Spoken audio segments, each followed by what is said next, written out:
Yes, sir. Yes, sir. Yes, sir. How y'all doing this evening? This D313XP episode 17.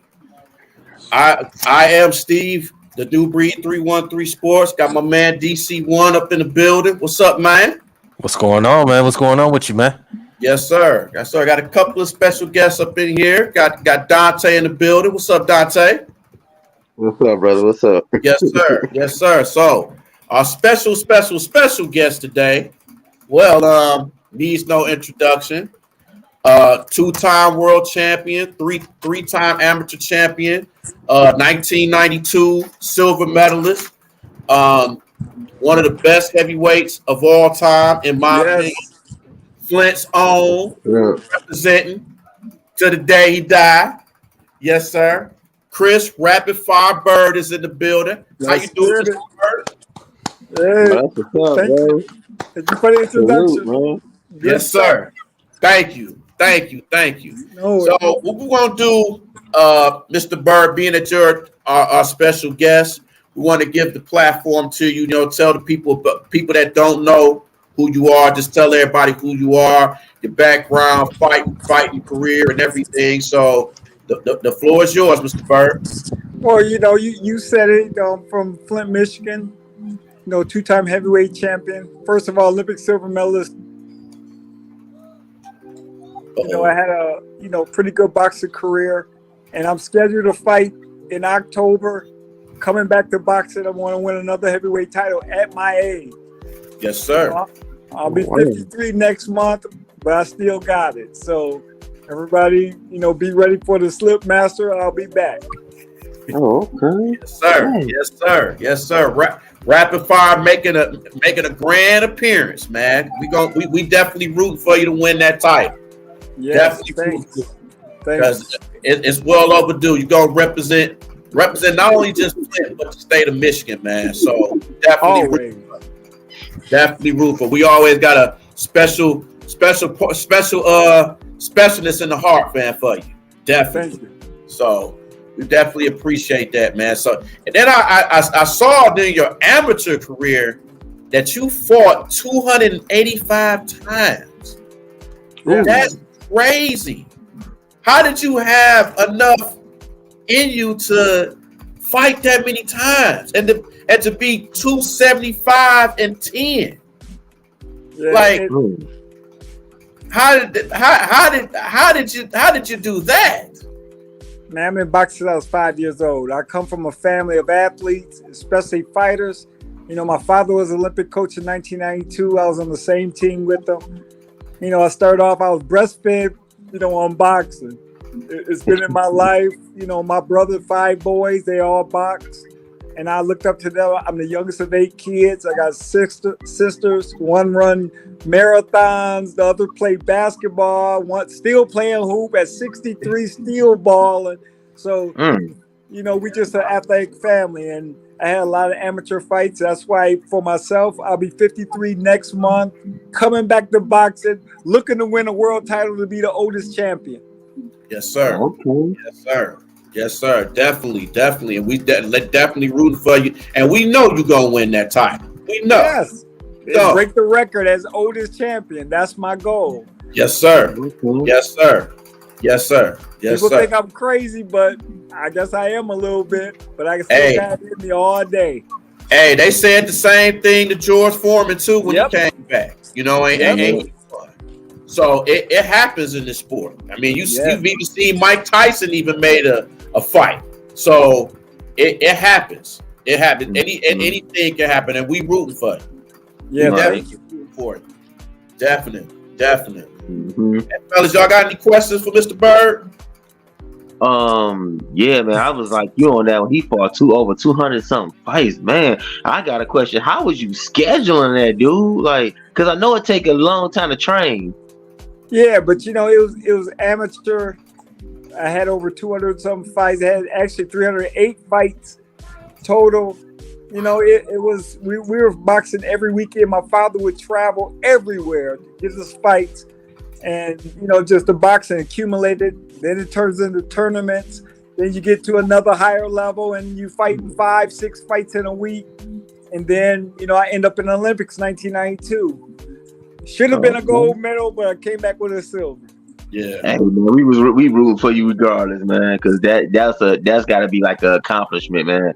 I mean, yeah, everybody wants the gold medal. We want to come first, but man, second ain't so bad, man. So yeah. Yes, it was. Turning pro at this. I turned pro at middleweight, at super middle. I didn't get signed by a manager or promoter. I guess they didn't want me. I was tall, pretty skinny kid at the time. They said I didn't have that much power. And then, I was actually cutting grass with my brother, a side lawn business. I'm Olympic silver medalist. Nobody wanted me. I'm like, I'm going to heavyweight. I'm going to shock the world. Whenever I fight, I didn't know when I was going to box. I'm going to win a world title. That was my goal. So I started putting on weight. I was a very small heavyweight in a big heavyweight era. I mean, these guys were huge, just like they are now. They're still huge. And I'm coming back thinking, and I'm older. Like, I'm the old man in the group. Let's get it. I feel I can beat anybody in the world at any time. Yes, Absolutely. Yes, sir. Yes, sir.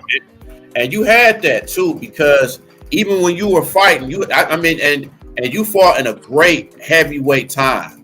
I mean, with all these great heavyweights, I mean, from beating guys like Evander Holyfield and David Tua, and beating, getting in the ring with the Klitschko's when they were just tearing up the heavyweight scene.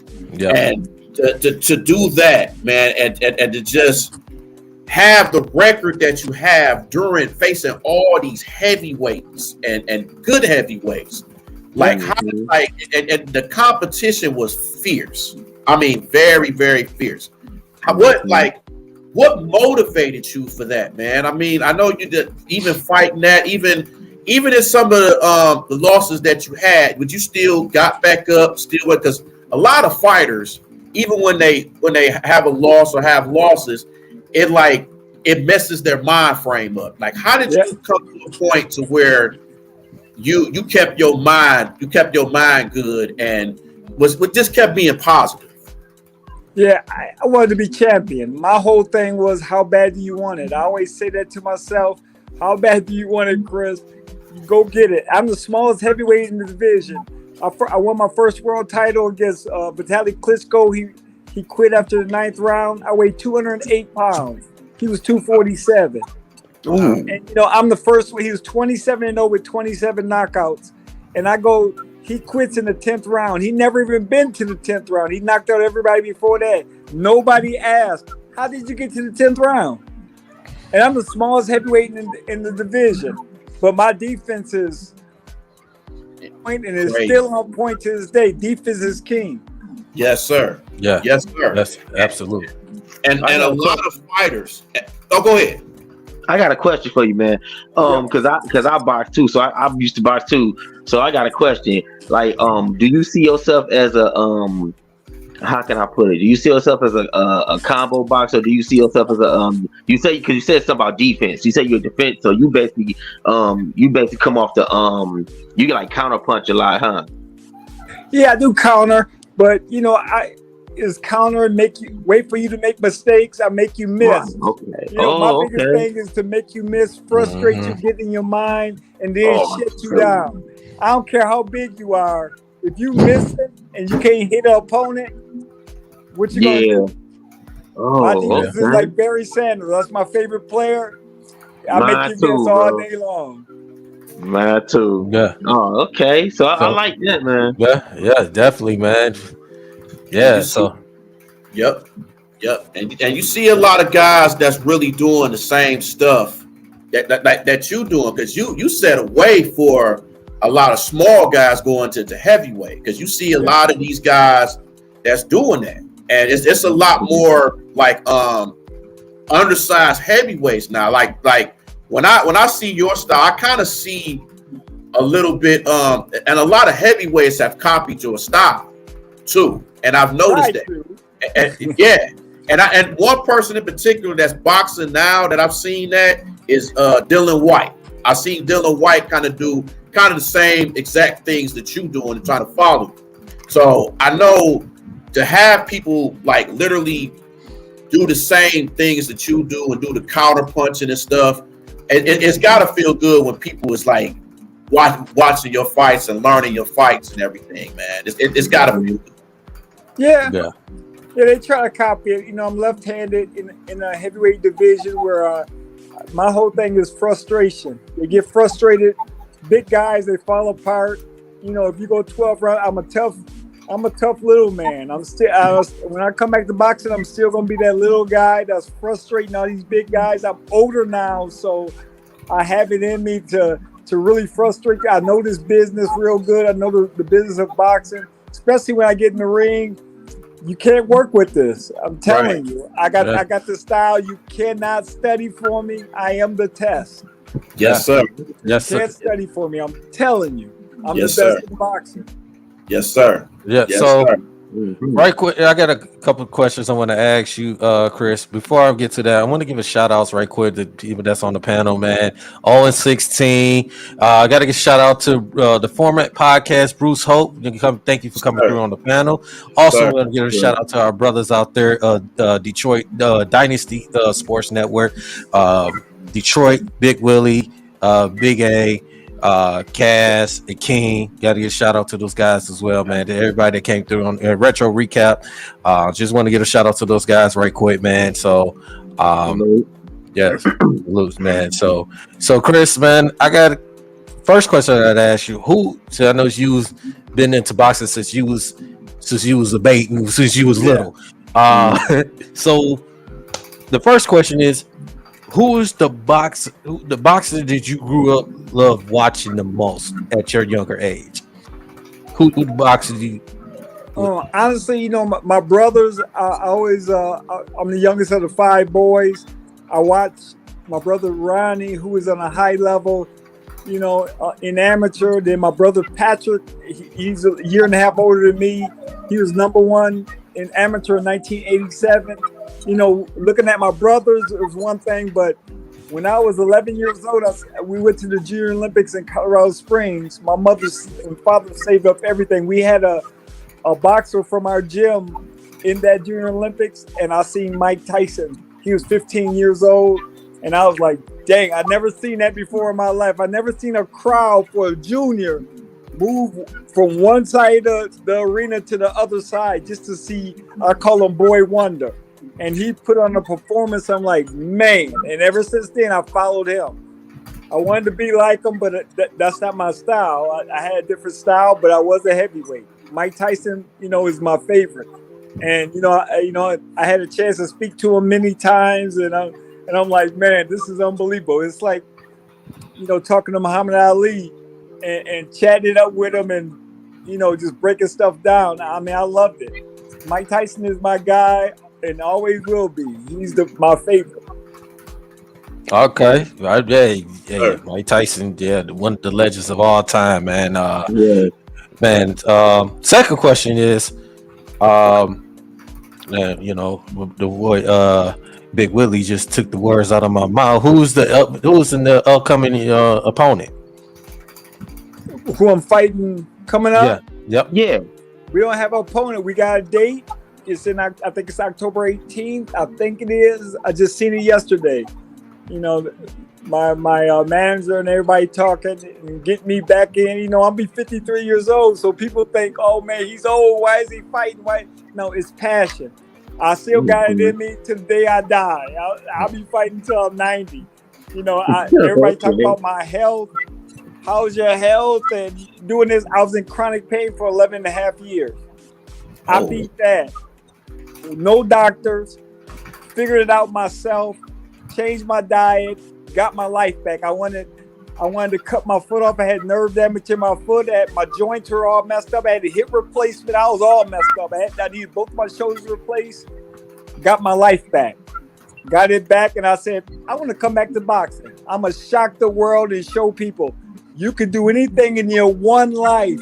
We live one time. You can do anything you want. Don't ever give up. So my goal is to be champ again, be the oldest champion, and I will get to that level. Yeah, Go ahead, Dante. Go ahead. I gotta ask this question because I know you fought Evander. I want to know, how did you feel before the fight, getting the fight, knowing you got that fight, knowing you got that date with that man, and how did you feel after the victory, bro? Because man, Evander was one of my favorite fighters also. Growing up, I'm watching Evander Holyfield with the Tyson fight. I'm like, dang, this dude can fight. And he's very smart in the ring, but it was my time. It was right after I fought David Tua. And when I beat David Tua, everybody was like, man, you beat the Tyson of the era, the killer. And so going in with Evander Holyfield, you watch it, you can still watch it on YouTube. I had a lot of fun. I mean, it was fun fighting a legend, right. Picking his brain during the fight, seeing how smart he is. I'm an intelligent fighter. That's how I go into the ring. You got to outthink me. If you don't outthink me, you hit. And most don't outthink me. A lot of these guys are on drugs anyway. I'm not a drug user. Never have been, never will be. I don't need that extra help. So I gotta ask you this, Chris. What you think about Floyd Mayweather, man? Woo. Oh, thank you. I can tell you about Floyd. About 3 guys. Mike Tyson at 15, I seen. Roy Jones Jr. at 15, I seen. Yes. And Floyd Mayweather at 15. And I talked to Floyd. My father used to train his father. So his father was in the corner with him. And he said, and he won the fight. And he said, come up in the ring and talk to my son. And I talked to him, telling him, about going to the Olympics. Don't turn pro before the Olympics. He was 15. That young man got skills out of this world. He's the best. I mean, he retired undefeated, sure enough, because he got the skills to do it. Maybe not the biggest power puncher. When he was young, he was Floyd. When he was Pretty Boy Floyd, he'll fight you. See, people forget about that. When he got a little older, the guys got a little bigger. He started moving up in weight. He just used his skills to outclass everybody. The best in boxing, man. Yeah, he is literally the best. A lot of people may not like him. He flaunt a lot of stuff, but hey, that kid, when it comes to boxing, that young man can fight. Yeah, he's that good. Yes, sir. Yeah. So since one of our bros put it on the panel, speaking of that, who you got for the Crawford versus Spence fight? Oh man, that's a toss-up. It's a great fight.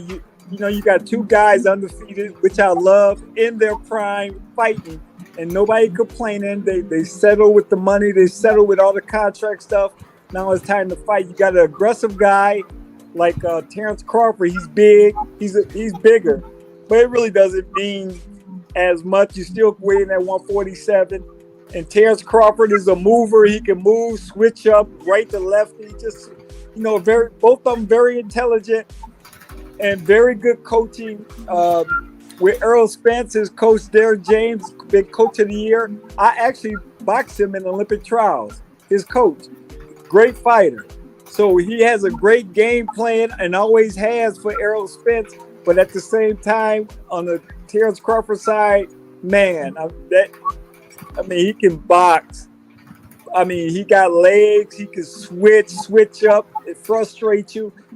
Man, it's going to be a great fight. Errol Spence got this dog in him. Both of them got the dog in him, but he got this aggressiveness in him that comes forward, and it's hard to keep him off of you.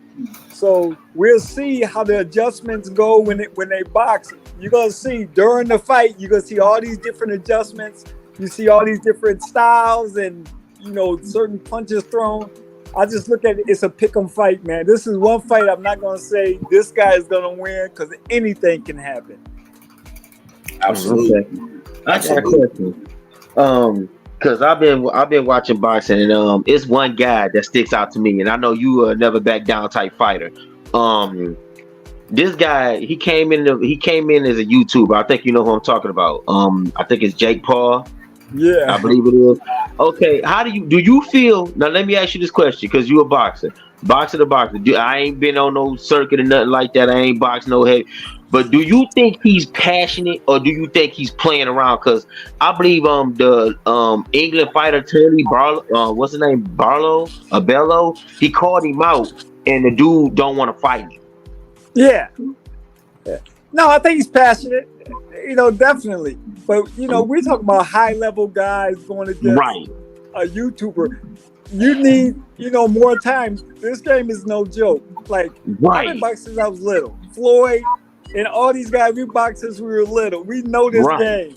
You ain't gonna just come into this sport and think you're gonna take over because you knock out a MMA guy, that he never fought. But if he knocked out Nate Robinson. MMA, he'll tear your butt up. So, it's still beginning stages. You need a lot more work, different styles. Everybody got different styles, different power. You gotta feel all this stuff. So you could talk all the trash you want and say, "Oh, I'm gonna be good and I'm gonna do this," but no. The only reason I asked you that is because this guy's been talking a lot of junk, and then when somebody really comes out and wants to fight him, who's been doing it, like Tony Barlow, I heard he's been doing it since he was a kid.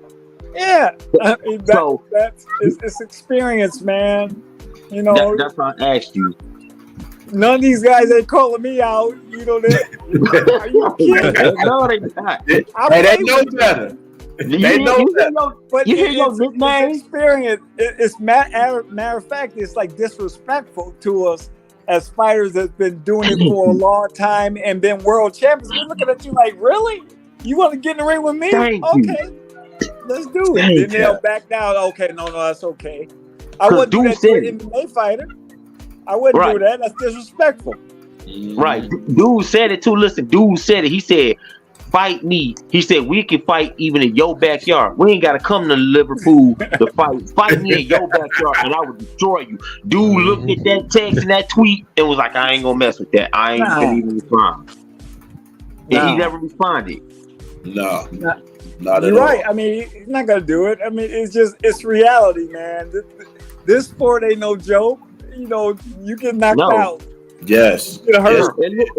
And the jack to think about him, he fought only one he fought that was even reasonable to talk about was, I think, did he fight Floyd? Oh man, that was Logan that fought. Yeah, that was Logan. Yeah, Logan. Think about it. Okay. Floyd like 150, he like 190, 95. And it's not even real boxing. That's not reality.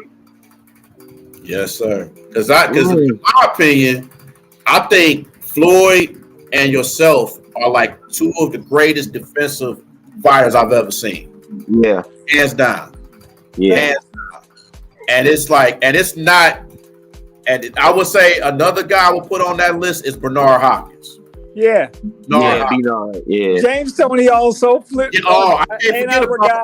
I can't forget about Lights Out. I can't forget about baby. Yeah. I almost forgot about Lights Out. Oh, yes, bro. Yes, sir. Yes, sir.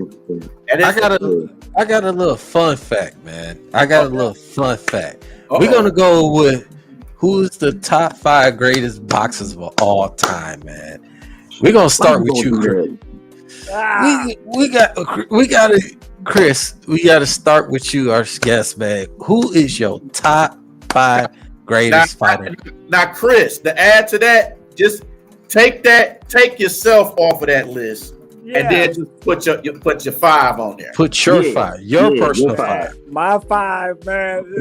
There's so many guys. It's of course, for me, Mike Tyson. He's gonna be on the list. Definitely. Ali, we'll put Ali on the list. Ali mainly, honestly.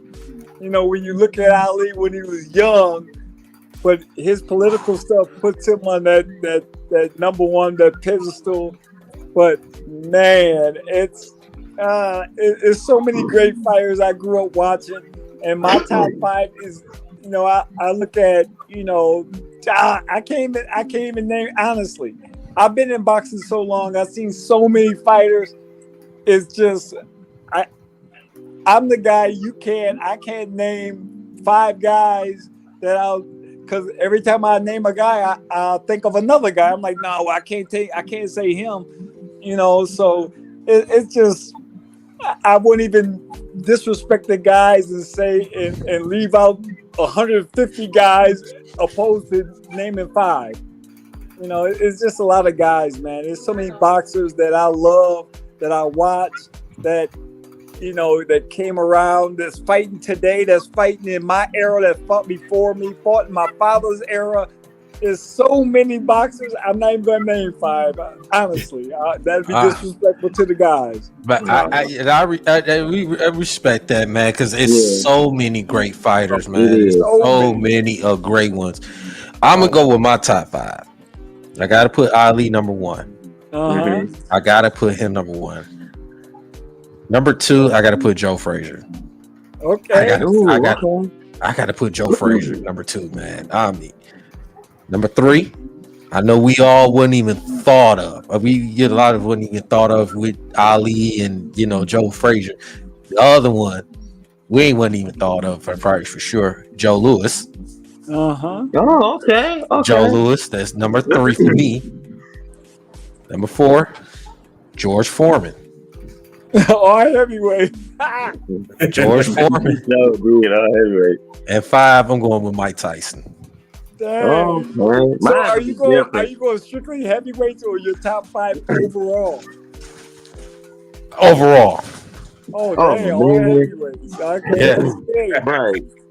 Like I said, it's tough. It's so tough because it's a lot of so many fighters. Like little Tommy Hitman Hearns, man, and Oscar De La Hoya, man. Woo! My Olympic teammate. Man, it just and I'm gonna tell you a guy who doesn't. How you gonna forget about Sonny Liston?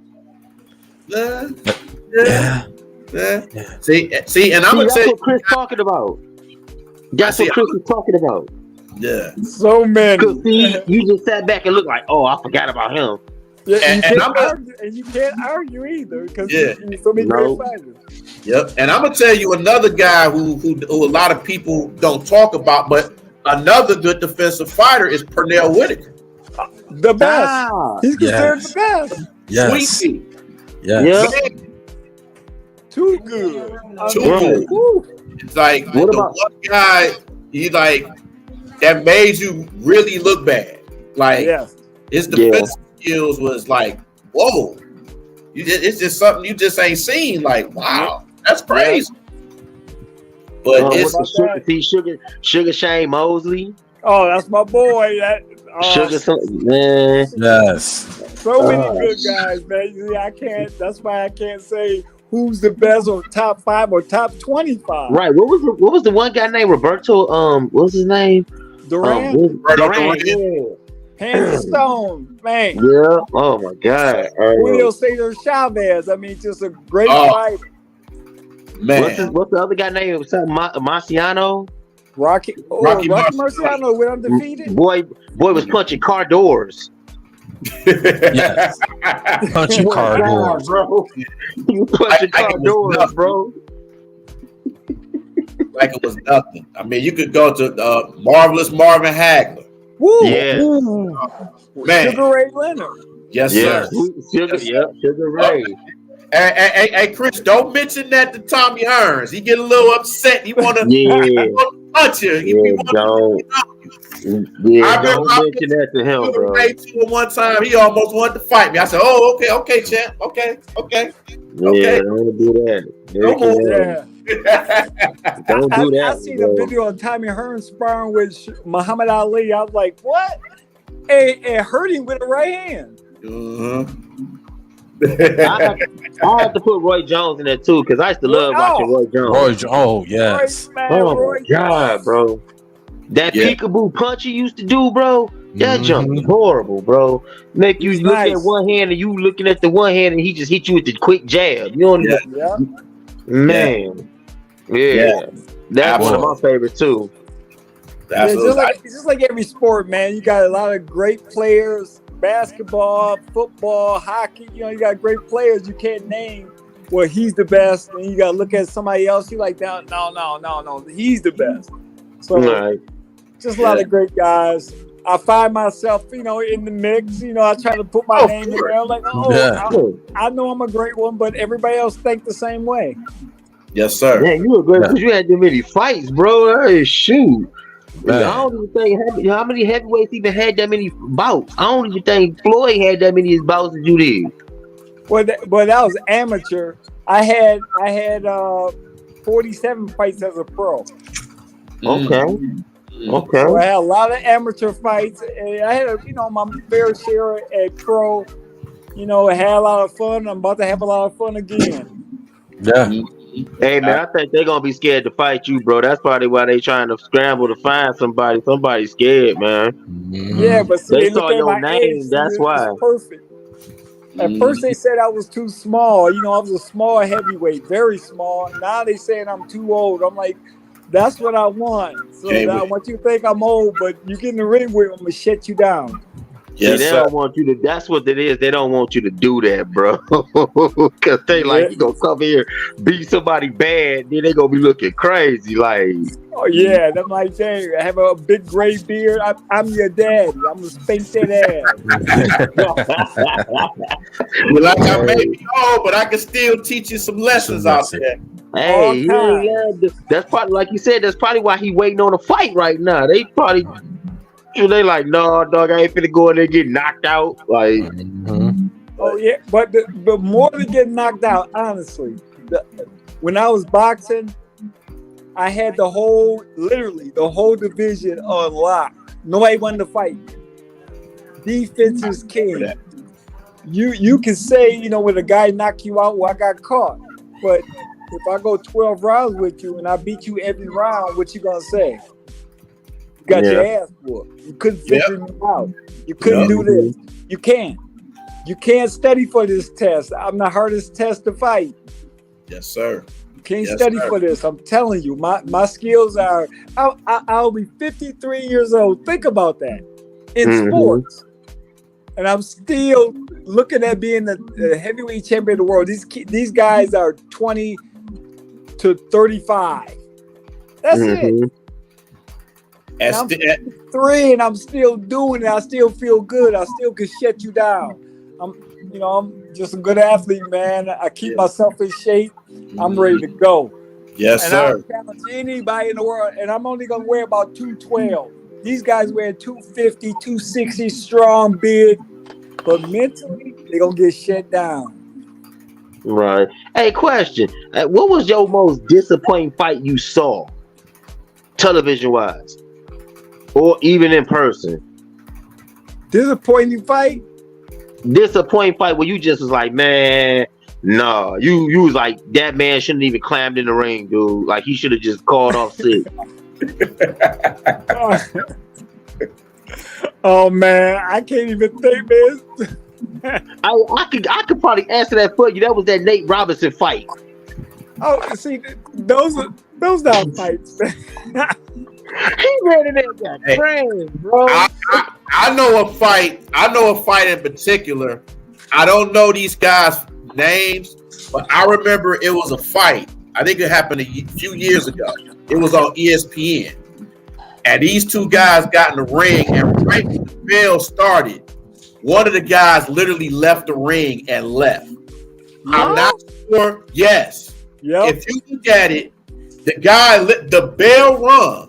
And this guy left the ring and went right in the dressing room. Yep. Did he have to go to the bathroom? No, it was a heavyweight. He looked at his opponent. He was like, man, it was a heavyweight. The guy was really in shape, about 6'5", muscular guy he was from Africa. Man, he's a thing for the fight, a fill-in fight that's going to get knocked out in the first round anyway. He said, forget that. I don't care about the money. I don't care about none of this. He walked, literally turned around, got out of the ring, walked proudly to his locker room like, yep, I'm leaving. Hey, Chris, I swear, go watch that Nate Johnson. I mean, not Nate Robinson fight against, I think it was Jake. You could tell he wasn't no fighter, bro. He threw a jab and held it. I'm like, boxers don't do that. Like, he a hooper. He right. I mean, that was Nate. Nate. I know. He knocked Nate out so bad, bro. All the fans and stuff left. Nate was still in the ring, laid out, bro. Yeah. The fans left. He was still laying on the floor, knocked out. Yeah, he got knocked out bad. Man, he got crashed, bro. This sport ain't no joke, man. It's no joke. Yeah, I like having fun in the ring, but you can't play it. Yes, sir. Because you can get knocked in the middle next week, bro. That's what he did. Like, yeah. Adrian Browner is another one. I was disappointed in that guy. Who is that? Adrian Browner. You talking about ass beat? Accumulating bruises. What's up, man, Beast? Man, Beast. Accumulating bruises. Boy, ran in it. I knew he was gonna lose the fight when he turned to Manny Pacquiao and said. And he said he tried to be funny. He told me he gonna speak English when no, he's not, bro. And he said I'm gonna beat you. And when Pacquiao shook his head, yeah, I knew it was over. I'm like, dog, finna kill him. He finna kill him, bro. He felt it. Yes, sir. I knew. I was like, he finna kill this dude. He ain't said nothing the whole fight. Dude talking and they say the one that talks the most, knowing he finna go down. He just hoping he's scaring his opponent. So he hope he's scaring his opponent. Yes, sir. Yes, sir. Yes, Yeah. sir. He ready to got his butt whooped too. And then said the stupidest stuff after when he said in the press conference. He said, "Do you believe?" They asked him, "Do you believe you won that fight?" He said, "I believe I won that fight like you believe you won a cheeseburger." They're like, bro, ain't nobody asking about no food, bro. You don't mess around. Got your butt whooped. Know you lost, and you just couldn't accept the loss. Like you really still thought you won. Hey, that's You how didn't win that fight. Hey, that's how it is. That's how it is. Now, Chris, let me ask you this question. How did you come up with the nickname Rapid Fire? How did you end up getting that? I had the name at first when I first turned pro with it was a movie with Bruce Lee's son. I think that might have been his second to last movie before he died. It was called Rapid Fire. Mm-hmm. So I got hand speed and it's like fire. So let's get it. I love the movie. I like the name. So it put a little bit of fear on some of these heavyweights. They're like, Rapid Fire. He must got something up his sleeve when he get in this ring. And I do. I got hand speed. I put combinations together. But I got movement. I got skills. I got the best skills in boxing, I feel. Still do. Hey, New Breed, he got the jackhammer hands, bro. Oh yeah, finger hands, bro. Oh yeah, hands fast, man. I'm telling you, they fast. Still, like I said, I'm 53. Fast. Hey, I've seen him fight, man. His hand speed was incredible. I seen him fight, and I was just like, man, how did he get there? And I just remember the moves, and I remember it was like a move he just did, and I remember one fight he sticked his tongue out, and I was like, ooh. Oh, he pulled the Jordan move. He got the AK-47 hands, bro. He should have been named AK-47, bro. He got the AK-47 hands. Damn, yep. No, bro. They coming. They coming. Your name you better keep your hands people up. up. I'm gonna hit you 3, 4, 5, 6, 7 times in a row. Damn, man. Hey, man, your name scaring people. Right. Your name scaring people. They're like, hell bring no. something different every time. Yes, sir. These young guys, they come in, they can, gonna whoop the old man. That's my nickname, Tom, the old man. Let's go Rapid Fire. They don't care about Tom, the old man. They looking at Chris Rapid Fire. Nah, I don't think so. No, they looking at an old man. Now look how I'm gonna beat this old man. But look, he's 53 years old. He's older than my father. Okay. Yep, I'm your daddy. Let's go. That look. I can show you better than I can tell you. Look, people thinking like that get knocked out quick. You can't be talking about, man, he's 50 years. That don't mean nothing, bro. That's all they say. They got the experience. I don't care if you got the youth. I got the experience. That's the difference. Yes, sir. That's it, man. I've been in there with the biggest guys, the best guys. The guys avoided me. So now I got the experience. I'm ready to get down. They look at my age. Oh, he's too old. I'm like, okay, I'll show you. And when they see me, they're gonna be like, damn, He is that good still. Matter of fact, he may be better than he was in his first career. Yes, sir. Mm-hmm. And you've been defying the odds really for a long time. Even just getting to for being middleweight, light heavyweight, and even in the heavyweight division, you've been doing that for years. So people have really doubted you since you're in your career. So my whole career, you used it and you defied it and you beat the odds every time. Yep. So, and that's a blessing. That's a shown up blessing, man. And for you to do that, and as long as you have, and to still keep yourself in shape too, man. It's a blessing because a lot of guys your age kind of just they just be eating and they don't even want to take good care of themselves. So that's a good thing. Yeah, be around with that butterbean and still have the passion and want to get in the ring and fight the young guys. And yes, sir. Crazy. I'll fight them.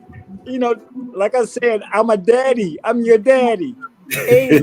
I'll still fight you. Yes, sir. Yes, sir. Man, that's what's up. Hey, man. Look, your name scaring a lot of people, bro. I ain't gonna lie to you. That's probably why they looking at it. They probably like, my man be rolling. He be looking like a machine gun, a Tommy gun when he go up. Ain't nobody trying to fight that, bro. Young cat running there talking about some. He 50, man. What he gonna do to me? Then be leaving the ring looking retarded. Yeah. Like, when you really think about it, if you look at any sport, who doing it in their 50s at the highest level? Okay, you got a point. You consider washed up and old.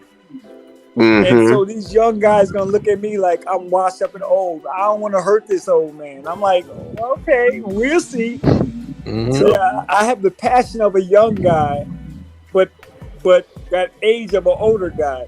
And they gonna look at the age, and I'm like, okay, let's get it. I want to fight everyone. I want to fight the biggest guys, the youngest guys.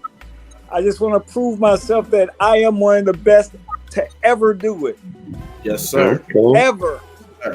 Yes, sir. See, he got that fearless attitude, bro. And I think a lot of boxers don't have that.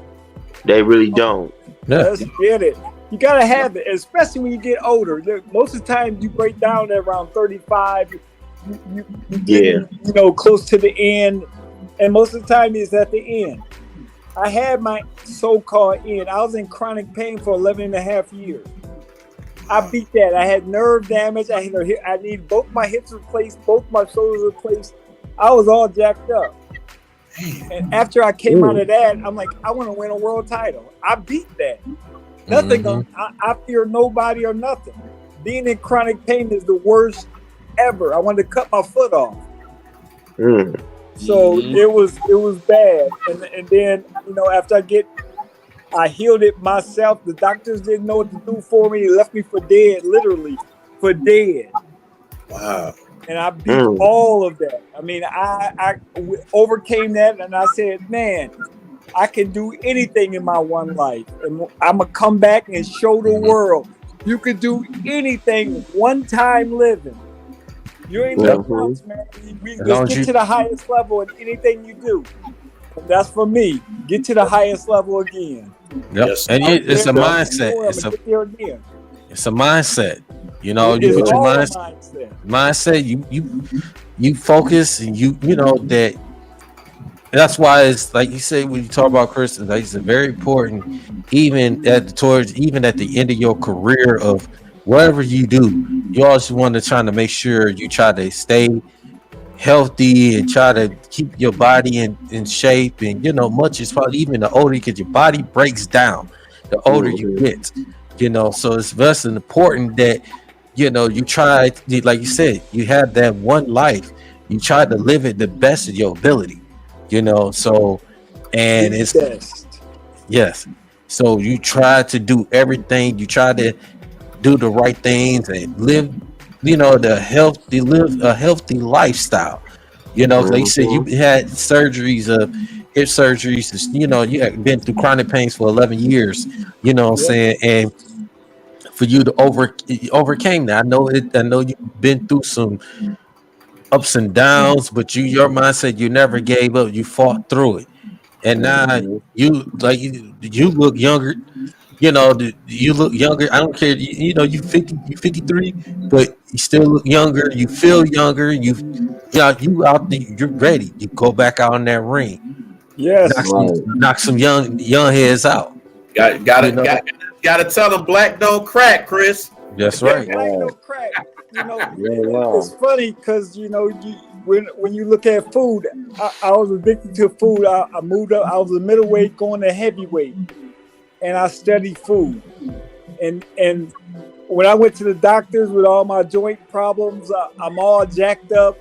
And they say, "Oh, you box, so it must be boxing." It wasn't boxing; it was food. And if you study food and what they put in the chemicals they put in the food, and especially, with the black community, man, it's horrible.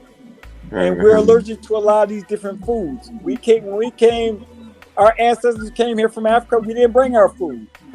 Right. We didn't bring our food. We needed somebody else's food. So look at the food and the chemicals and the ingredients that's in what you're eating. Then you'll understand, okay, that's why I got this ache, this pain, why I'm getting sick, and why these diseases coming on.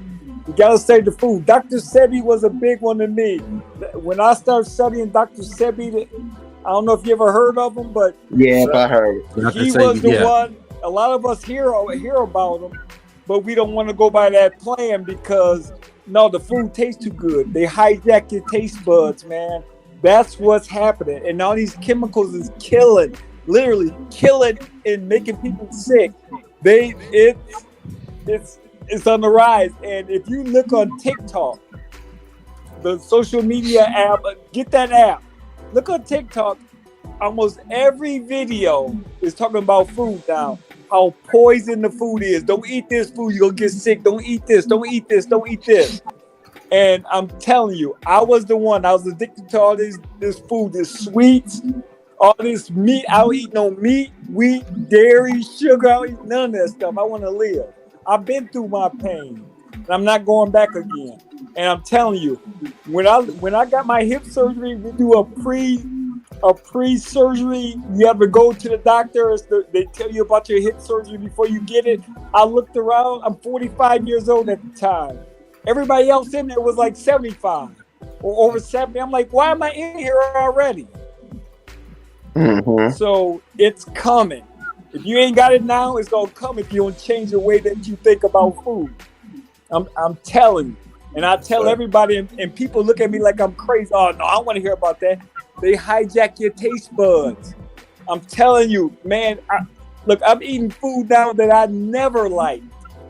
Onions, I eat raw onions, eating tomatoes, eating that stuff. It tastes good to me now because I don't eat that junk no more. They hijack your taste buds. People getting sick and they don't know why. I stayed with my sister for a few months. 3 of her friends in the hospital. 58, 60, and 61. I'm like, really? And they sick and then they passed away. People, wake up. Wake up. Yes, sir. The food is chemicals coming. Hey, America right now, I don't know what's happening, but they're trying to get everybody sick. They try to depopulate the country. There's too many people on this planet. That's what Bill Gates said. If we do a great job, 10 to 15% of the people will be eliminated. That's about 1 billion people. Really? It's crazy. Think about it. Yeah. You better wake up. I'm telling you, you better check that food you eat. All of it. Organic. They putting all these chemicals in it. They pesticides.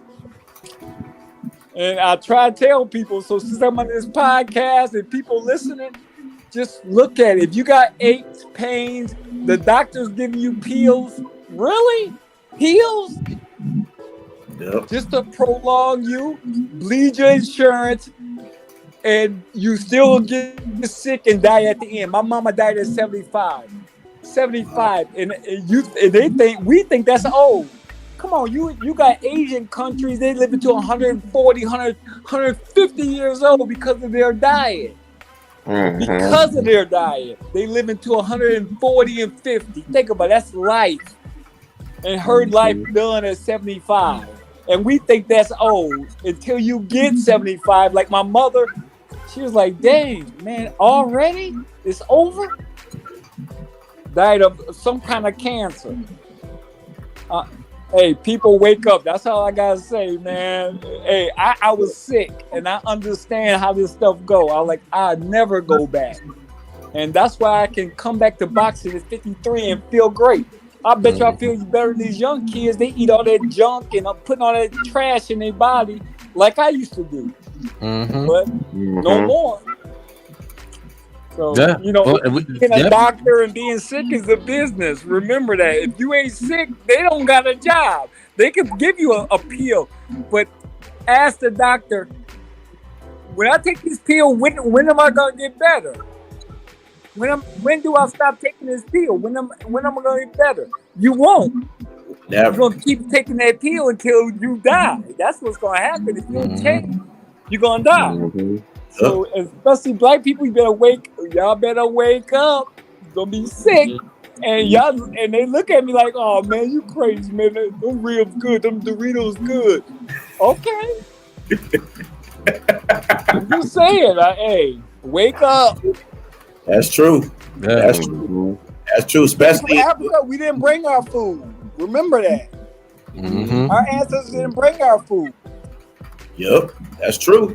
That's true. You gotta stay on point. You gotta know what you eating, because you gotta know you put in your body. You gotta eat, and that's how they get you. And then they hijack your tongue, and you like, I ain't changing that, man. You crazy?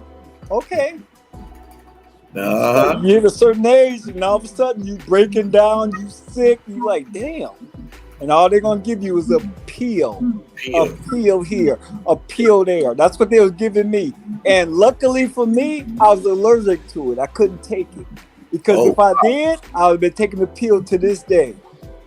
Right. I don't take pills still either. would have been sick and had dementia in my eyes. Everybody said, man, what's wrong with your eyes? They go in two different directions. Wow. I'm all sick, joints all messed up, my foot burning like crazy, gonna cut it off. Hip replacement, like I said, I had a hip replacement, needed my other hip replacement. I said, forget that, I'm not going out like this. I'm sitting in my garage, rotting away, dying. And I told myself, a spirit of my mother came. And my mother said, and we talked, she died in 2015. Her spirit came to me and we talking. I said, Ma, I want to come back to boxing, but I'm sick as a dog. I got to do something. She's like, and no, change everything, Chris.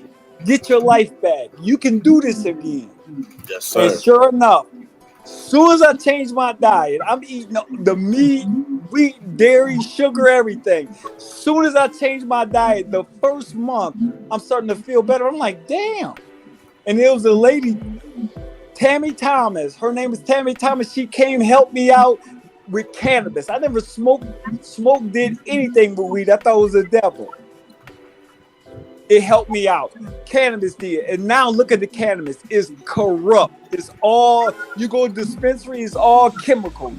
Because they're trying to kill you. And we still smoking weed, doing that shit. And I'm like, really? Look at these chemicals now. Yeah. You gotta study this stuff. If you don't study it, it's in the drink. Look at the water. Look how bad the water is, especially in Flint, Michigan. Oh no! Yeah. By coincidence? No, it's on purpose to get people sick. They want this country sick, and these people sick enough to do it. And I'm like, this is some bull. I represented the U.S. in the Olympics. The proudest moment of my life, and now look at this country. You look at other countries, they banning our food in their country, banning the food that we eat here. They banning it in their country, but we still eat it. Nobody read the ingredients. They just, oh, that tastes good. That's my food right there. I'm eating that. Yep. I'm looking at them like, are you serious? Yep. You gotta care more for your life than this damn food. Yep. It's crazy, man. I'm telling you, it's my experience, and I know people say, "Well, that's just you." Okay, but you'll see. It happens to everybody. It's the human body.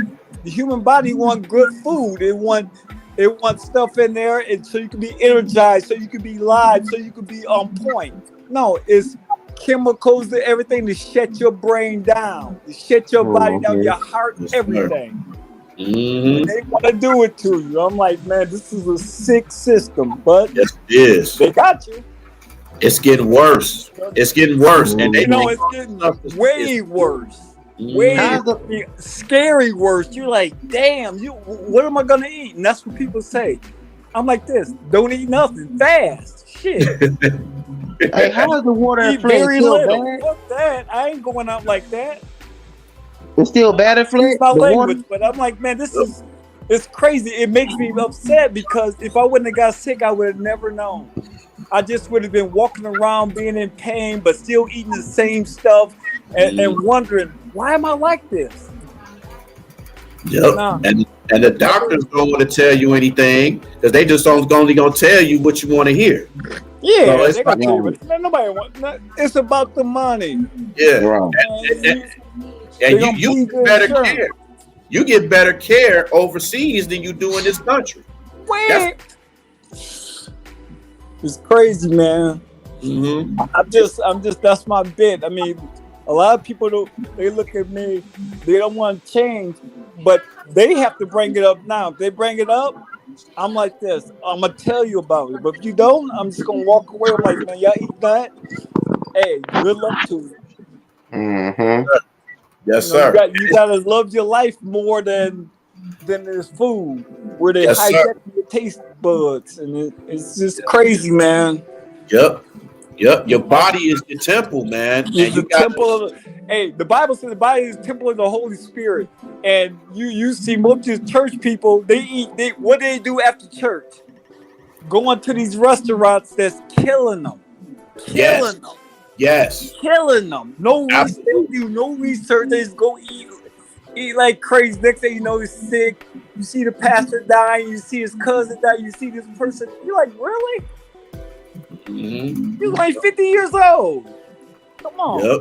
And it's even worse for blacks, man, because they dying early. You be lucky if you make it to 40. Man, it's so bad because this is not our food. No. We ain't come from this. And it's just being real. It's no racism, no nothing. It's just real. We got different genetics. We got different atoms. We got different cells. It's different. Yes, sir. We're all different. We came from different parts of the world. So we have this here. Some people live in the cold era. They eat this stuff. They eat this stuff. We eat this.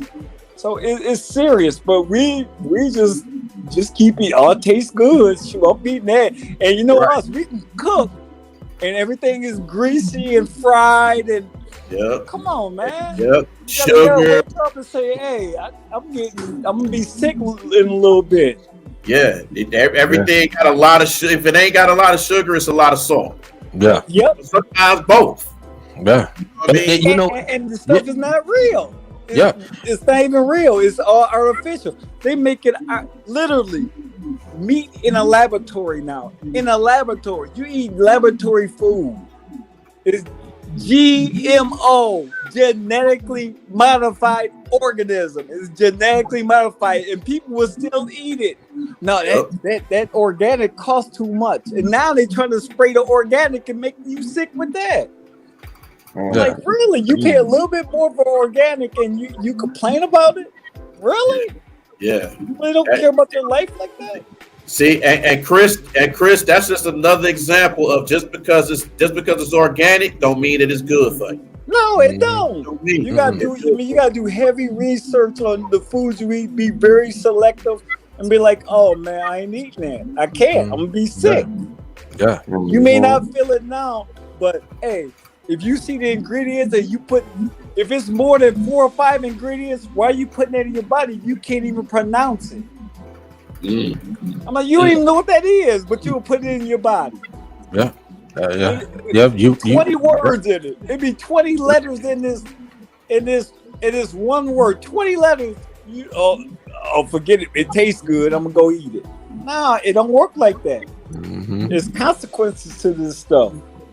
So I study food, man. I don't even watch TV. Honestly, that's why I don't know about basketball, football. I used to be addicted to all that stuff.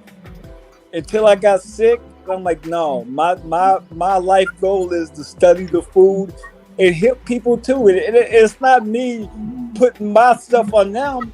No, it's for everybody. The human body is not meant to have this kind of food in your system. It's not. Yeah. If you don't understand it, we didn't come from that. We came from fruits, berries, and stuff from the jungle. Shit. Let's eat that. We eating all this crazy stuff. The meat is genetically modified. The food is fake. They making it in laboratories. Really? Your body can't resist that. Your body looking at you like, really? You gonna put this in it's something that's precious? And I'm speaking from me. Like, I was the same way. And I'm telling you, until I got sick, I'm like, I gotta make a change. I gotta understand what I'm putting in my body. Now, I didn't care. It just tastes good. I'm junking my body up so much, and I said, forget that. I'm not dying. I don't want to die like this. No. Sick in a hospital, somebody bleeding your insurance and making money off you. You have the president like Obama when he was in office. He has an organic garden in his backyard. Why he got an organic? Because he know how the food is. He know. It's stupid. They got organic stuff. They know how bad this stuff is. Man, they don't care about us. And it's even bad when you give it to your Yep, it's even bad when you give it to your kids. Because then they got it too. Look, look at the crime in this country. What goes in the gut, 90% goes to the brain. Only 10% of the brain, stuff that goes to the brain goes to the gut. So what you think happened? These kids. And then you got rap music on top of it, talking about murder, kill, all this. What you think they doing? Yeah. You think it's a this happened? Really? No, it's by design. Yeah, and they got TV shows too. TV shows, movies. Come on, man. And you know what, Chris, man, you just the stuff that you're saying about health as far as the foods that you eat and stuff, man. I just wanted to, it's kind of enlightened me because I'm kind of going through a little situation, myself right now. I had a little scare about a couple months ago, and I'm currently making a lifestyle change. And like I said, I'm only 34 years old, be 35 this year, and it was a scare to me for a person my age, and I had to make it, I had to make a change, and like you said, I lost the weight, trying to, continue to get myself better. And, like discussing this, man, it's like, people need to wake up, people need to wake up because, the stuff that you eat, when you used to eat and all this stuff, that's, it catches to you, it really does. And for me to have that scare like that, man, it really gave me a whole turnaround, a reality check, and fighting through it. And I'm very blessed to to be pretty much recovering from it, so I'm doing everything in my power. And like you said, man, your story that you sharing, man, the stuff that you're talking about, man, it just people need to wake up, like you said, all this, the processed stuff and all the food and stuff. And it's like, it catches to you in the long run. It really does. Oh yeah, like you said, it tastes so good. This, third. And then he says consequences to it. To your body, So that's why you get people be on having these chronic pains and health issues all the time, especially when they get older, and wonder why, they get their foot amputated, they leg amputated, and all this other stuff, because what they said we put in their body. And not only that too, you're not working out, you're not exercising, you're not, even if you just do a simple exercise of walking, or a jog or something like that, if you're not doing those things, it's like and your body's not gonna react to it, you know. So, and I just thank you, Chris, man, for sharing your story, and that can pass on to us and everybody else. Hopefully, they can see this and watch this part and understand, like, you know, this is your life, man. Take care of your health. It's your life. Take care of your health. Damn, it looks sunny where he at. It look like it's like 5 o'clock in the afternoon where he at. I ain't lying. But he in the West Coast. Yeah, no, they time. How many hours y'all behind us? 3 hours. It's going out. Yeah, they take 3 hours. Oh, Yeah, 3 hours. 3 hours. Hey, I So can't really it's 7 out there. Okay, can you hear Chris? Yeah, it's real staticky now. I don't know what happened. That's probably. I don't know, either. That's crazy. What's that? You hear? Hey, what happened? What's up? Oh, I think we can still hear you, Chris. We can still hear you, bro. Okay, hey, it was nice being on the show, brother. Yes, sir. Yes, Yes, sir. Man, We got Chris. Y'all be blessed. Yes, sir. You Hey, too. Chris, you're welcome anytime, man. We would definitely want to have you back on the show, man. Exactly. Yes. Yeah, man, I had fun. It was great, man. Great show, man. Thank you very much. I appreciate it. Thank you. We appreciate you too, man. Anytime. Okay. I'll see Yes, you guys sir. later. Yes, All right, sir. man. Thank let's you. get Thank it. you. Yes, sir. Yep.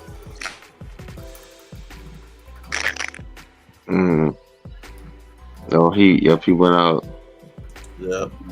But yeah, back to you, Daryl. I know we can probably talk about the damn Pistons and stuff. I'm gonna agree with you this time, man. I really don't want to about the Sort Thompson situation, because I believe this guy can. This is why I want him to start, because I want him to hit that rookie wall, because every rookie hits it, and I want him to go over it. I don't want him to do the Stanley Johnson, hit that mug and never recover. You feel me? Because he did the same thing too. Remember, he got drafted. He was coming off the bench, and he just didn't rebound from it. You feel me? He hit that wall, and that was it. That was the last time you seen it. He hit that wall, and then, as you see, he got constantly passed around. I don't even think he's in the league anymore. I could be wrong, but I don't think he's in the league anymore. Who said he's not in the league anymore? Stanley Johnson. I don't think he's even in the league. Well, he's a free agent. I think, yeah, he's a free agent. He's a free He ain't agent. gonna get picked up. Sorry, he's not, man. Who gonna want him? Because if he got, just think about it. If he got passed around that many times, who gonna want him? Well, it all depends on the team. Yeah, man, Gundy. He said Stan Van Gundy. Stan Van Gundy ain't gonna want no damn Stanley Johnson. He the one that got rid of him. Man. Well, What you mean? He gonna want you? He didn't want to pull the trigger on that whole deal. He pulled the trigger. He didn't put. No, I was finna lie. He didn't pull the trigger on the Andre Drummond deal. He didn't. That was Casey. And well, yeah. well, I'm gonna say this: the Pistons this year. They say he ruined Stanley Johnson. Stanley Johnson ruined himself. Yeah, you ain't lying, Breed. I agree with you. He hit that rookie wall because y'all had him coming off the bench. Bravo. What's up, Bravo? You back in the building? Yeah, I'm back in the building. Yeah, man. Yeah, we talking about the Pistons, man. Yeah, what you think about the Pistons, Bravo? What do I think about the Pistons? Like, in terms of what exactly, the rookies, or in terms of the rebuild, or everything? Oh, just everything. Everything in general, shit. Yeah. Yeah, I like the Weavers is. Bring it up a little bit. If you turn your volume a little bit, if Okay, you. can you guys hear me now? Yeah, Can you hear me now? yeah. Yeah, It's kind of sound like you a little low. Oh, sorry about that. Can you hear me or you can't? Right? I we- can't. yeah, we can still hear you a little bit. Yeah. Just Okay, am I clear or like the voice is cutting? It's like you. Because I know you at work, so Yeah, um. really sure. So if you can't hear me, like if the voice is cutting, I can try and. I mean, I'm connected to Wi-Fi right now. Okay. Can you hear me now? Okay. We can hear you. Yeah, we can hear you. Yeah, I like what the Pistons are doing so far. Troy Weaver is really doing a nice rebuild. And I think overall, I think we have a really good, talented young players, and I think we got a good chance going forward. But are we going to win a championship? That's the biggest question. I think Right. you give it 5 to 10 years, maybe. Why not? I mean, if you get like one of those rookies, you can give them up to 8 years that probably live in Detroit. So I would not say it's impossible, but it's difficult. Winning a championship, winning the chip is a very difficult thing to do, but that's the goal generally. So I think Kay is a championship guy and Ivy too. It's just I think we need to do the right thing by bringing the right people in place in here, which I would think we are, but eventually I think some of these players some of them are not going to stay, unfortunately, and I could see some movement in the Piston, but I think we're going to get better eventually. So I could see some of the players getting traded for us All-Star, maybe, eventually. Like, not now, maybe in 3 or 4 years, maybe. Okay, but you got to think too, Bravo. They just came off a 16 and 65 season. These guys, first of all, these guys got to gel together. That's why I was trying to tell Daryl that I really want Asur to go out there and start, get his feet wet. Go ahead and get his feet wet against players like LeBron, and get his feet wet with these upcoming players that had a year, 2 or 3 in the NBA over these guys, because these guys are just rookies, and I know rookies gonna make mistakes. That's all the part of basketball. That's part of any sport. Rookie gonna make a costly mistake one time, but he'll be able. But how would he be? See, this is the thing with the Pistons. How would these rookies, if they make a mistake, how would they be able to mentally rebound from it? They could physically rebound from that, of course, but how would they be able to mentally rebound from it? I think experience. Players will get experience with time. You know, we got eventually spend. Yeah, but we can't sit up and sit them on the bench, neither have them come up in the game, and then, you know what I'm saying, that'll be crazy. That's what Stanley Johnson did. Like I just told them, Stanley Johnson hit his rookie wall and never recovered. Never. That's why he got dished. Like you said, every rookie is different. Okay, it also depends on the organization. It all depends on the organization. You know, Yeah. you get if you get a well-run organization like the San Antonio, like the Miami Heat, certain teams that's known to run their organizations very well and construct a team together.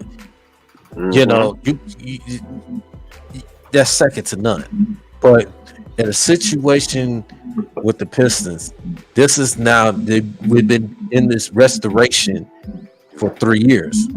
Yeah. For 4 years now. Now it's this time that they make this next step. I understand where you're coming from, Dante. When it comes, you want to start a star and all that, Thompson, and all that. But it comes to a time and point that we need to take it up a little notch, take that next step, because this is the time now. We got a coach, Amadi Williams, that he helped a Phoenix Suns team, helped the New Orleans Hornets at the time. He's gonna do the same thing with this Pistons team. Now, I agree with you. yeah. And Now with Asar Thompson, he's gonna get better. The coaching staff, him and Sasser, Thompson, Sasser, they're gonna get better. They're gonna learn from the guys of Monte Morris and Joe Harris and all the veterans, Alec Burst and the veterans in that coaching staff, even some of the young players, even Isaiah Stewart, with Duran and Cade and Ivy, they're gonna bring the guys together. So I wouldn't just be like just throw him in the starting lineup. Sometimes you gotta earn it. You're gonna have to earn it. Why you play in not only in training camp, your preseason, and in practice. You get the reps in. You put that effort in. Because Monty Williams is gonna look. You putting the effort in, and you see the work ethic showing, and you consistent with it. Yes, you're gonna run to your rookie walls. You're gonna learn that you're gonna make some mistakes, but that's when you learn from it. Even when you got your veterans, the coaching staffs, and all these other players, they're gonna help you to be better. So I understand where you're coming from, Dante. You want to? I mean, I just don't want, not to cut you off, I just don't want his talent to get wasted. Because remember, everybody when we drafted Stanley, remember he did the same shit that he did. He did the summer league, same shit that Asura doing now. But he wasn't doing it as big as Asura doing it now. He was still doing it big, but he wasn't doing it that big at all. But then remember when he got here, they did the same thing you tell him. They said, "Nah, bro, I understand you did all that in summer league. We're gonna sit you down for a minute. We gonna let you watch and see how our system is ran." And remember what happened when he came in? Remember the very first game he came in, he didn't do nothing. Well, and it was like, well, what did you sit here and learn? What did you pick up? We let you sit here, watch these guys. We put you in the game. Later on, after you don't watch these guys, it still ain't clicked for you. It still didn't. Your gears didn't start clicking. Yeah, but it's also come down to sometimes too, Dante, and I understand where you're coming from. It also comes down to that it depends on the type of coach. Now you seen that with what happened with Rick Carlisle when he was coaching the Pistons and didn't play Tayshaun Prince like that, and then to turn around and it took Larry Brown to bring him in. Because it depends on the coach. Sometimes it depends on the GM. Now if we got a GM of Troy Weaver, he's seen the talent. Him and Monty Williams seen the talent of Asar Thompson and Marcus Sasser. That's why he drafted those guys for a reason. They drafted those guys for a reason because they fit the culture. And he even said something about it though. Monty Williams even said something about it. I was reading about the summer league when Salsa hit that 40. He was saying, I think he was saying these guys gonna make me want to. What did he say? Make them want to rearrange it. Yeah. You seen that shit? Yeah. So you know what I'm talking about. He was basically like, damn, I might have to rearrange some. So I was thinking that's what I thought he was talking about, the lineup. Really, that's what I thought he was talking about. No, but it's a culture fit, and like you said, man, it's this Pistons team. They're going to the right direction. And Troy Weaver, he knows how to pick talent. He sees talent, he knows how to pick it. Look at Isaiah Stewart. We just talked about this man just got a contract extension for 4 years, $64 million, because the culture fit, the hard work and dedication you put each and every day develop to get his game better. You see the same. You drafted Ivy, and look at Ivy. Look at his stats. His rookie stats. We can't cut him. Didn't he start though? He started because at the time because we didn't have a shooting guard. We didn't have a starting shooting guard, so he had this. And plus, you're the number 5th pick. We was the 5th pick in the draft. We didn't have that. Now, at least when I say the difference with Asar, I mean, yes, he's more of a small forward. But you had the veterans of Bojan Bogdanovic. Bojan, man. But again, you gotta think about the situation. You gotta think about the situations. You got Bojan, he's more than gonna be playing the 3. Now you traded for Joe Harris. So Joe Harris at times who end up playing the 3. You seen that in Brooklyn. But you have to understand, Dante. It's going to take time. I'm not going to just sit up here. I'm gonna throw a Star Thompson out there in the like that, especially when you got some veterans on your team. I'm just saying you might as well, because then in that way he if he go up against the LeBrons or whatever, he could say, "Damn, okay, they got us this game, but I know where I messed up at." You feel me? I know when I know I gotta put the work in to go at this guy. Once I put this work in, and I gotta go against this guy again. Once I put the work in to go against this guy again, I got it. So I'm gonna see. I see what you saying too, Daryl. So I'm not gonna discard what you said. I'm gonna never do that, because I'm the type that I look at both sides. I look at both sides of the field, bro, before I just make my pick like that. Because you gotta look at both sides. You just can't make it a landslide and say, "Oh well, shit." Even though I'm sitting up and telling you I don't agree with Boba, I don't agree with Bojan starting. I mean, I don't know how Monte runs his stuff different. He runs his. I know from watching Casey. Casey pissed me off so bad. The last game I watched was Cleveland. When they versus Cleveland, they got blown out. I was like, you know what? I'm done. I'm like, I can't do this, bro. I keep sitting up here watching and it was like Dwayne Casey didn't even care. Dante, you have to understand this too, man. I understand. That's why I just told you. I understand. That's why you have to look at it. You have to look at it contents, okay? Look at it contents. I do. Okay, let's just go ahead, bro. Or let Bravo get in, man. But listen, both you guys are right. Listen, Dante, if Thompson is playing like he did in the summer league, you know, the thing I say this because the NBA is not the summer league, man. It's a lot more different. Exactly. You're right. It's not the same thing. You're not given a good sample size of how he transfers to the NBA. I hope he can play like that. If he plays like that, I think he's a starting quality player, in my opinion.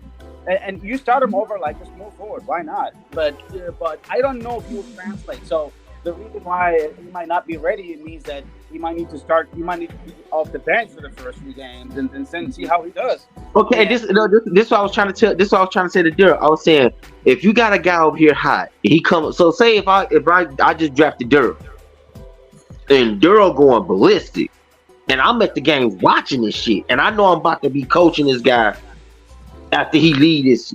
If he's still hot, and I see the consistency, and I see the work ethic and all, ain't nobody in the world gonna be able to tell me not to start that young man. No matter, they can say, "Oh, he a rookie." You don't know what the hell I seen. This dude go crazy.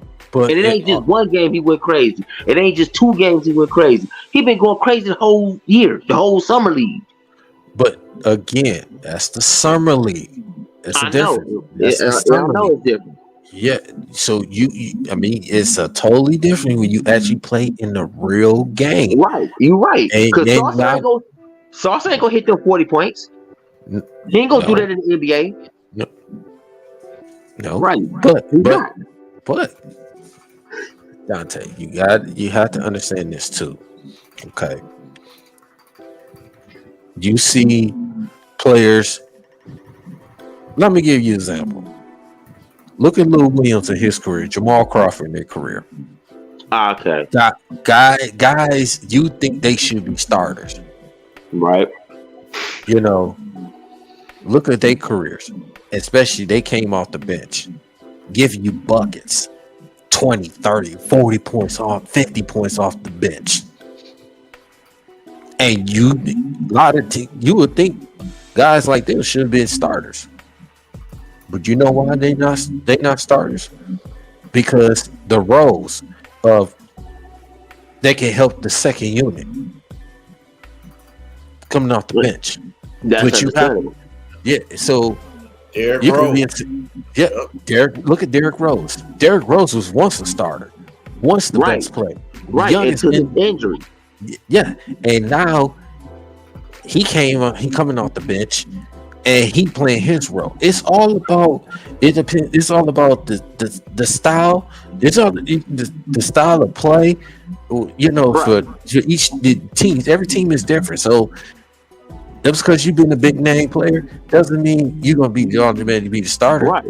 Yeah, you're And right. look, and then the rookies, like with Sar Thompson, he can play his butt off.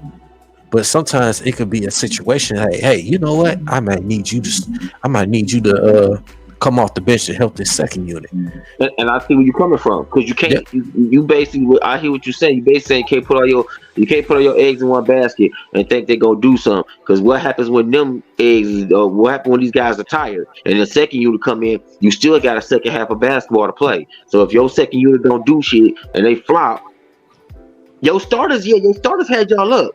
But if your second unit can't, so I see what you're saying. And Pistons has done that before.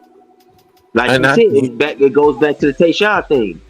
When Rick Carlisle chose not to play Tayshaun, and when Larry Brown came over, he said, "I'm about to utilize all these guys and form these guys together and make these guys." Because everybody knows when you're in sports, it's all about brotherhood. When you're on the team, no matter what it is, when you're on the team, it's about brotherhood. Yeah, you know what I'm saying? Y'all all supposed to come together. Everybody know they got a job to do. Everybody know what their job is. Everybody know when the time come up and they're called, they got to handle their business. They got to go out there and do their job. And you got to get another. And let me give you another example. This is one thing I'm gonna say. This much as I don't like give credit to that team in LA, the Los Angeles Fakers. Oh, I thought you was talking about the Clippers. Oh no! I'll never disrespect my Clippers. No, never. I'm talking about the LA Fakers. Oh, Fakers. Yeah, I'll never disrespect the Clippers, my other team. But the one thing I'm gonna give credit to Darvin Ham last season, when they had Russ. One thing I'm gonna give Darvin Ham, he had Russ coming on. He talked to Russ, and Russ, even though maybe Russ didn't like it, but Russ came off the bench. And you see, he still played his style of game, unless LeBron was on the court with him, or Anthony Davis was on the court with him. Russ couldn't have played the style of game he could have played, but he was coming off the bench. I mean, he was a career starter. It just that situations didn't work.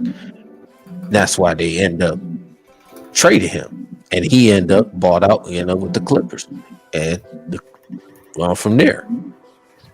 Plays not Ty Lue could have said, "Hey Russ, I need you to come off the bench." At that point, Russ may not have a problem with it.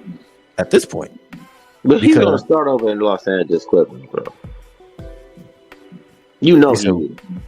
And I got to give Russ credit to even want to take that role too, to be on the bench. Yeah, there's a lot of people that took that role like that though. Rip Hamilton took that role. D Rose took that role. Another person, Kyle Lowry, Miami. Yeah. Kyle Lowry took too. Kyle Lowry was see, but you got stars that won't take that, like the Allen Iversons and the Carmelos and stuff. Be like, man, have me on the bench. Nah. Well, Carmelo, then you knew he had to do it, and he did it with Portland. At times he did it with the Fakers. So. Yep. I just feel like he one guy that should have really deserved the ring, but Joe Dick Mars just screwed him and just drafted Darko Milicic, and I don't know where the fuck Joe Dumars' mind was. It obviously wasn't on getting a team built, because you drafted Darko Milicic and he didn't do shit. He was the only kid that won a ring and didn't do shit. He didn't play a playoff game, and he damn sure didn't play the season. Yeah. Nomas, you here, man? I just came in here to confront my brother real quick. Just for a minute, and I'm back up. So, Dante, I'm gonna put it like this. Nobody on this panel know you better than I do. For good and bad, that means. So what I'm gonna say to you is this. Yes, the Pistons have disappointed us through the years of player development, like my brother. They have. They screwed us with Luke Brown. They screwed us at times with Luke Kennard. They screwed us with several other players as we know in the past. Fair enough. The problem is, I know it sucks to say this, but you can't hang on to the PTSD. Let me use a different example. Football is the only sport where you can have a rookie struggle, and you can bench him, and you can get him back in the game that same season, and he'll fight through that rookie wall. We saw it with Jared Davis in his first year. We saw it with other rookies in the past too. However, let's take it to a different sport that I can see somewhat similar to basketball, and that is a sport called baseball. I just saw a veteran this year that is very sus, get benched, then got his opportunity back and balled out insanely good in Javier Baez. Not only that, our long-awaited Spencer Torkelson is looking like baby Miguel Cabrera right now. And he has been struggling very hard. Very hard. He has struggled. He's been through all of it. So to see him perform the way he's been performing is anything I'm saying. Asura Thompson can still ball against LeBron James. And you know why? Because if I'm correct, current Toronto Raptor, Pascal Siakam, had to deal with LeBron in his last moments in Cleveland and had to deal with him by himself, which led to Dwayne Casey getting fired for them and ended up being our head coach because he didn't know how to double team. And you left them poor, young rookie guys on LeBron by himself. What is Pascal Siakam considered of his career? Oh, he's considered a piston killer. And he almost down there won MVP when he won the finals. Mm-hmm. Just because you had a Stanley Johnson situation, just because you had Henry Ellison situation, don't mean it's always going to continue that way. Remember, Bruce Brown did play his rookie year and started in times people felt he shouldn't have been starting. And he should have never been gone, to be honest with you. No. But we did see him play. And he played well and he played bad at times. We saw Luke Kennard play. He played well, he played bad at times. And the same thing I believe can happen with Asura. Right now, we don't know what happened. Maybe Asura end up, like Bravo was trying to tell you, end up winning that starting position as the season get later on, depending on where the Pistons at in their season. If you don't, that's fine, because there's been plenty of rookies that came out in their first year, didn't get to start, and then excel regardless of that. You can't just assume that every rookie guy who played game one and start and have to go through rookie wall first, because it's not always required. Mm-hmm. I know with this team it's kind of sometimes hard, but we've seen it before here with this team. We've seen it here before. Mm-hmm. You know what I'm saying? Nobody saw Kevin. I know he can't even start, but nobody saw Kevin Knox playing as well as he did with us last year. This is a dude that I know for a fact I called garbage several times when he played for the Knicks. The same one we got over here. Now that's gone. I give you another one, Cam Reddish. Yeah, with Cam Reddish, he was riding the bench. He was almost out of the league. But see, here's the difference. You're right too, Bree. Now, back with Kevin Knox. Now the difference is with Kevin Knox and Cam Reddish to a certain extent, they wasn't given the opportunities that they deserved, especially Kevin Knox. And Kevin Knox got drafted in New York, and you know Tom Thibodeau didn't really give him the opportunity, bro. That's just facts. He really didn't give him an opportunity. Because Kevin Knox was not garbage. Even I watched him. I watched him in Kentucky. Mm-hmm. He was not garbage. It's just sometimes when you get in the league and you don't get the opportunities and to play, show your talent, it's kind of pretty hard. Of course, people gonna say, "Oh man, this guy garbage," or this is knowing that this person that got that talent. Same with someone with Cam Reddish. Cam Reddish had a little bit of opportunity, but he didn't have it. He didn't get the whole lot, especially with Atlanta, especially with New York. He ended up going to Portland, but he's with the Lakers. I'm gonna get up out of here. I'm gonna go ahead and go to bed, y'all. All right, Dante, man. All right, brother. All right, Dante. Good to see you, man. Yeah. See, I'll give you another example too, man. The guy that was on the bench and now he's a star is Jalen Brunson. Jalen Brunson was on that bench. Yeah, but see, the difference is Jalen Brunson got opportunity. Yeah. He got opportunity. Yeah, but he got that opportunity when Luka got hurt. That's when they really that's when he really got put on, especially in that playoff year. Yeah. You know what I'm saying? So but I'm saying with Kevin Knox, even it was guys that got hurt. Kevin Knox still didn't really come to was getting playing time unless garbage time. Yeah. That's what I'm saying. It all depends on the coach. You know what I'm saying? The type of coach, we don't know how type of coach Tom Thibodeau is. Tom Thibodeau's gonna ride his starter players to the T. Okay. It's just certain coaches that just like, another one. And that's why I tell. I'm sorry. Yeah. So then that's the reason. Like you said, I've been liking. I like Kevin Knox when he was in college. Okay. Cam Reddish when he was in college.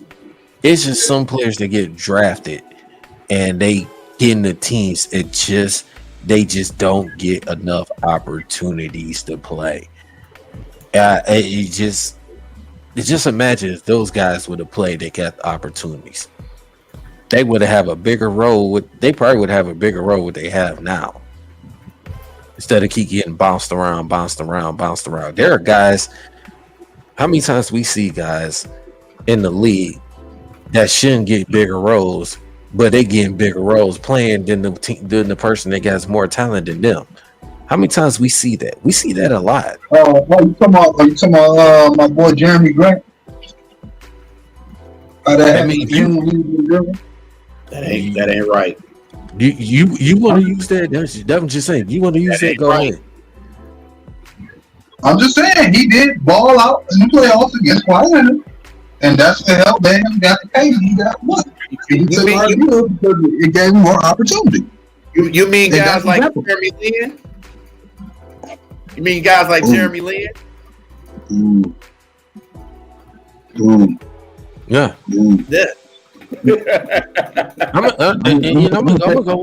I'm gonna go with the football. Tim Tebow, when he got his opportunity, made the playoffs, won the playoff game, and guess what? Denver Broncos say, we don't need your service. I understand Peyton Manning, obviously better quarterback than Tim Tebow. But again, he went to the Jets, never really get a chance to see the opportunity. Rex Ryan kind of screwed him over. And after that, Tim Tebow was bounced around. You see what happens. He didn't try to make a comeback, play a different position. It just didn't work out. I think Tim Tebow, if he would have had another opportunity to play more, I guarantee Tim Tebow probably would have been at least a Super Bowl quarterback winner. Absolutely, because of his hard work and dedication he put in. It's just the simple fact that the media is surrounding so much attention to Tim Tebow, and the NFL teams like this didn't want to be part of it instead of looking at the talent that he has. So but you know what? You even gotta say even Taylor Heineke. Taylor Heineke got his chance, and he helped out that team to the playoffs this first year. And, it was against a team that would win the Super Bowl, but he's been proving you can win at least between 8 to possibly 10 games with him. If your roster is decent, he can win you at least 8 to 10 games. And he ain't got the most arm talent. He ain't even the most fastest mover on his legs. He can move, but he ain't flashy like that. He's just smart. He's a smart player. Yep. So even him, you would have been on that until he got opportunity. So that's just how it is sometimes. Yeah. Right. But wow, it's almost that time. It's 11 o'clock. Shoot. It's time. Shit. It's happening. So, Bravo. Got any little final thoughts, before we gonna jump out of here, man? As far as the Pistons. Good show. I'll try to join you guys off and on. Sometimes I'm free. Definitely, it sounds like it's a lot of fun coming here and talking to you guys. Good group, very, very educated about the sport, so keep it going. I think the Pistons will do good this year, but I don't know how many wins to get. But by the way, we also got still one roster spot open, and I won't be surprised if we sign a new free agent coming up in the next. I'm just reading an article right now that we're interested, like it's a PistonPower.com, interested in Lamar's team, who got waived by the Spurs for his defense. I don't know. I'm not really sure about him, but there's a lot of free agents going on right now. you only have the mid-level exception, so you can only sign a mid-level exception. Which I'm not really keen on signing anyone, but I'm not sure who's gonna come to the Pistons. We'll see how it goes and keep it going. Let's go, Pistons. All right, man. Appreciate you, Bravo, man. Appreciate you, man. Appreciate you, man. Like you said, you are more welcome to stop through anytime, man. Glad to have you, man. So more like just thank you just for stopping through today, man. Yes, sir. Yes, sir. Yes, bro. Yeah, man. Bree. Sure. Yeah, man. Just as far as the Pistons, man, just can't wait for the season to start, man. I know they've made, the rookies they have, they gonna definitely come out and ball. Just excited about this team that when they're healthy, they can cause some damage. So I just can't wait for this team to just stay healthy. I know Cade about to join the Olympic team and stuff, so shout out to Cade. Knowing he's definitely 100% healthy, especially if he wants to go out and do that. Mm-hmm. So wish the best for him. And then also, man, I just want to thank Chris Byrd for coming in, man. I mean, man, 2-time heavyweight champion, all the accomplishments, and take the time to come on to the show. So definitely big ups to him. Definitely big ups to Bravo. Definitely, big ups to 0-16, Man Beast, Dante. Just everybody. Everybody that came in, man. Of course, the DSN and everybody that just came in, man. Just appreciate that, man. Thank y'all for the love and just joining in and the support. And definitely special thanks to the brothers in DC1 and Novus J. Definitely. So, man, and just, hey, man, it's just don't get no better than this, man. Just happy out of the wonderful show, great show, and just good to have positive people and just positive things happening, man. So I love it. Absolutely, man. Absolutely. Nomus, since I know you has been out of sight, out of mind for the most part, you any little final thoughts right quick, man? Well, first off, it's always good to see Bravo, man. I swear I just miss our fun we used to have on Above the Rim. Carl was just on the show a couple weeks ago, and it was real fun to have him around. Shout out to Carl. I gotta say, man, no disrespect to any of the famous guests that we had on the show, but I gotta say, between this man here, this great man, Chris Byrd, and I'll even go with him and Mr. Vital. Man, those two are the best guests I think we have here. It's hard to say who's better, but I don't know, man. This show was beyond underrated. This one is gonna be panned if I do. The stuff he was just saying, I wasn't even expecting it. I was swearing up and down it was gonna be boxing, but to go that far into it, man, the message that he delivered, the fact that he still wants to come back and box. You know what I'm saying? These are the men that we miss in our lives, man. He represents the type of men we miss in our lives that we didn't have growing up. A lot of us need those days to help groom these younger guys, man, to get their minds right. Even for the young ladies, too. They need a man like that in the house that shows you how to be presented. Those type of men like them, man. Even Bruce Hope, to a certain extent, for the most part, too. He was in the chat. They shout out to him. Format podcast. So, just these are the type of guys, if you go listen to somebody with wisdom, them type of guys listen to. You know what I'm saying? When I'm hearing him talk, I can stop thinking about those other two gentlemen. Those are men right there. So salute to them. I wish him nothing but the best and good health, and he continue that. And I got lots to think about moving forward, my future as well. Decisions I've made.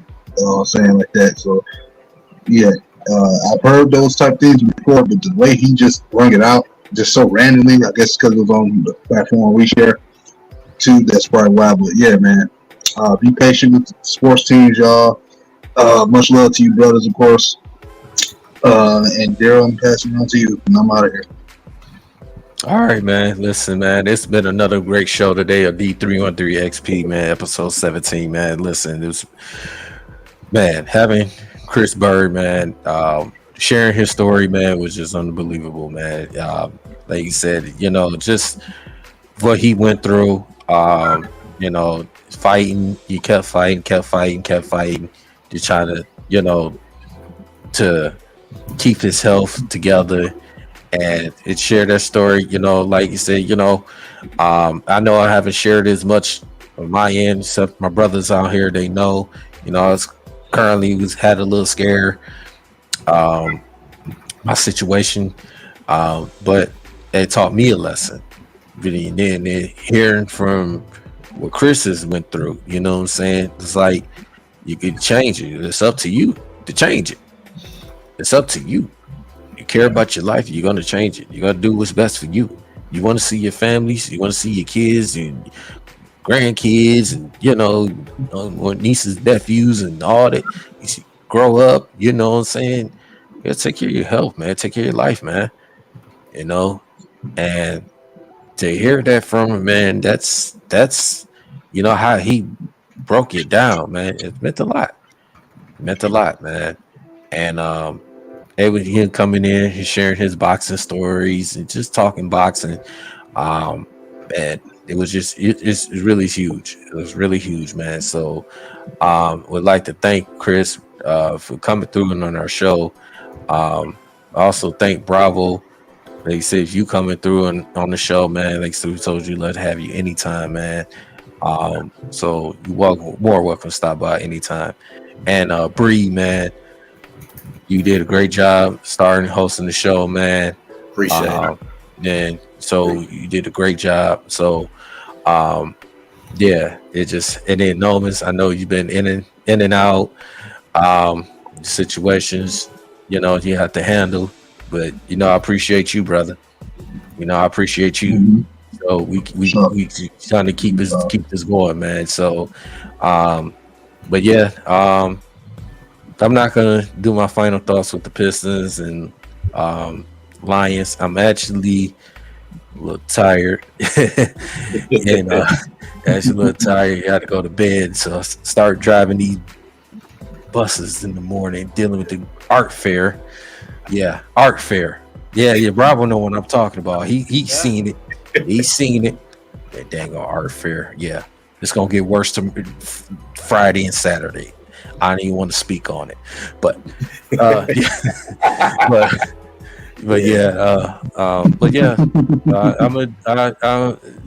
gonna leave it at that. But gentlemen, well, I'd like to thank you, and I'd like to thank everybody that was on this panel on 16, DSN, Big Willie Styles, and Retro, and Bruce Hope, the Bruce former Hope. Yup.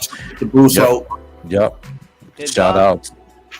Yup, Dante, coming through, and Man Beast, even though I know he was in and out. Norman's in and out, but yeah, man, it's been another great episode, man. Make sure also too, before I get out of here, make sure y'all hit that like and subscribe to our YouTube channel, D313XP, man. Also follow us on Facebook. We're gonna be still continue posting consistent content. I'm telling you, it's whether if all our Detroit sports teams, any breaking news of sports around the world.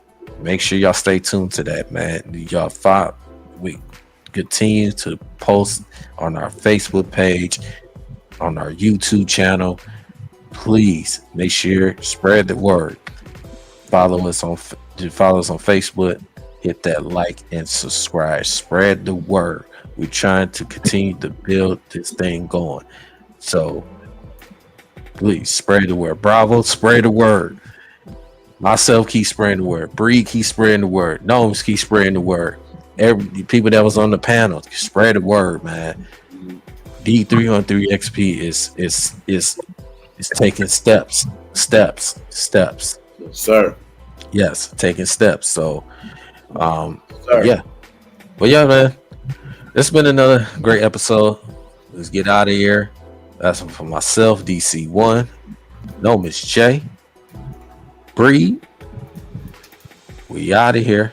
Everybody have a good night. Peace out. Take care of your bodies. Yes, take care of your bodies and your health.